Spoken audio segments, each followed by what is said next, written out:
Monsieur le président, madame la ministre, monsieur le rapporteur, mesdames et messieurs les rapporteurs pour avis, mes chers collègues, en tant que sénateur de la Haute-Savoie, je suis très heureux et très fier de recevoir dans nos montagnes les Jeux olympiques et paralympiques d'hiver du 1er au 17 février 2030. Ces Jeux vont offrir un certain nombre d'opportunités et nos Alpes françaises connaîtront donc à nouveau les JO d'hiver, après ceux d'Albertville, bien sûr, en 1992, si cher à notre ancien Premier ministre, Michel Barnier.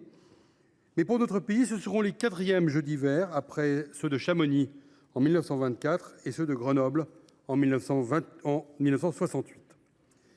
Ils ne se tiendront pas dans une ville unique, mais dans 2 régions hautes et dans 4 départements des Alpes, une première française, une forme de nouveauté aussi. L'esprit de continuité se traduira dans la réutilisation de plusieurs des sites utilisés pour les JO d'Albertville de 92 dans ce projet pour 2030. Les Jeux olympiques d'hiver sont un événement mondial majeur et c'est également un événement populaire. Il y a quasiment un an, nous avons pu mesurer l'engouement suscité à travers le monde par ces Jeux olympiques organisés à Paris. Évidemment, les Jeux olympiques et paralympiques sont une nouvelle occasion de se réunir et de se réjouir autour des belles valeurs du sport et de l'olympisme au travers de différentes disciplines. Ce sera un moment de rayonnement incroyable pour la France et pour nos territoires à l'égard des spectateurs présents comme des téléspectateurs dans le monde entier. Les JOP, ce sont aussi le rassemblement d'athlètes et de supporters du monde entier dans un véritable sentiment de communauté.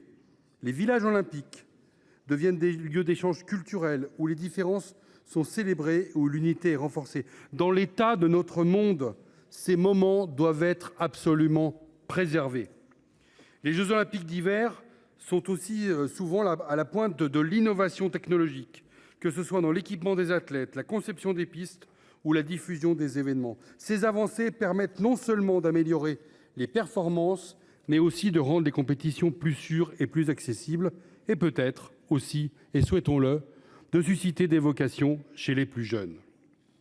À l'instar du colloque organisé ici au Sénat il y a quelques semaines par Jean-Michel Arnaud, les parlementaires peuvent être, doivent être, des facilitateurs de la réussite. Ainsi, notre association au succès de cette compétition doit être permanente, complète et réaffirmée par le gouvernement. Et je remercie Claude Kern de l'avoir rappelé à cette tribune il y a quelques minutes. Je sais, Madame la Ministre, que vous y serez attentive, vous l'êtes déjà, tout comme l'est votre délégué interministériel. Nous pouvons jouer un rôle de facilitateur vis-à-vis des élus, mais également de la population.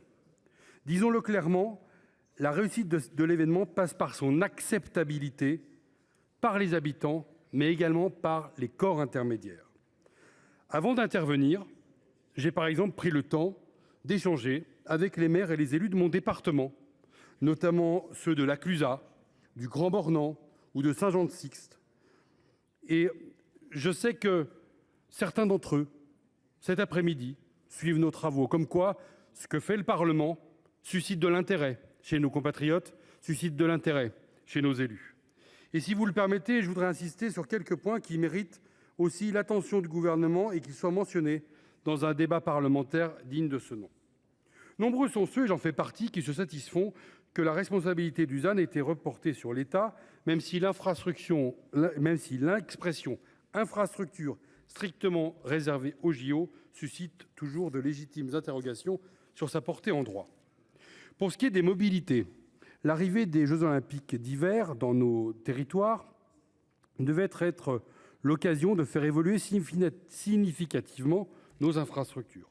Je regrette, par exemple, que le projet de voie de bus entre Annecy et Thônes ait été rejeté en commission. Celle-ci est jugée nécessaire pour assurer la fluidité des déplacements pendant les Jeux.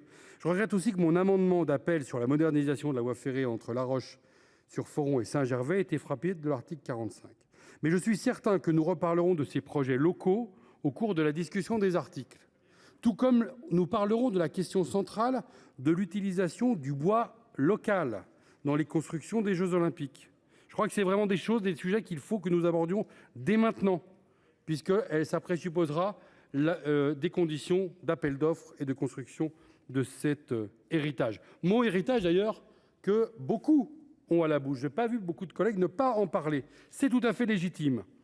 Je peux vous assurer que les parlementaires des départements concernés défendront l'intérêt supérieur des populations permanentes qui vivent dans nos territoires de montagne, maintenant, pendant et après les Jeux Olympiques.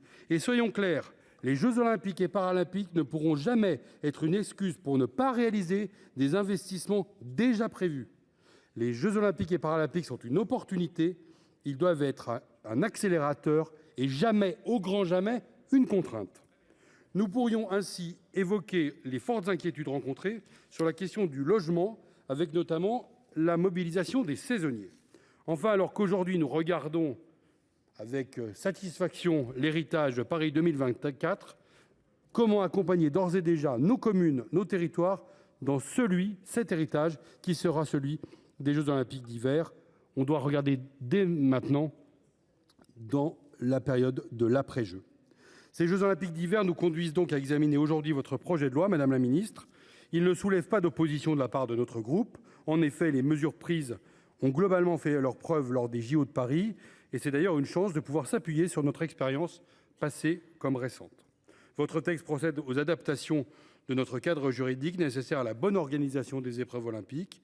Il vient aussi mettre en œuvre le contrat hôte, définir un régime dérogatoire au droit commun pour respecter les calendriers de construction et de rénovation des ouvrages olympiques et paralympiques, et ainsi garantir l'éthique et l'exemplarité des Jeux, notamment en matière de prévention des conflits d'intérêts et de lutte contre le dopage. Il comprend par ailleurs plusieurs dispositifs inédits, en particulier s'agissant de la sécurisation des grands événements. Fort des expériences des JO 2024, ces dispositions nouvelles ouvrent la possibilité pour des agents de sécurité privés de procéder à l'inspection visuelle des véhicules de leur coffre souhaitant se rendre sur les lieux d'un grand événement, ainsi que la création de nouveaux régimes d'interdiction de décoller en marge de ces événements ou d'interdiction de paraître sur les lieux où ils se déroulent. J'ai été rapporteur de la loi sécurité globale. Je peux vous assurer que ce sont des mesures qui sont tout à fait proportionnées et tout à fait adaptées aux compétitions qui vont se dérouler dans nos Alpes. Pour conclure, je voudrais remercier très chaleureusement notre collègue Jean-Michel Arnaud, rapporteur, ainsi que tous les rapporteurs pour avis, pour le travail qui a été le leur sur ce texte de loi.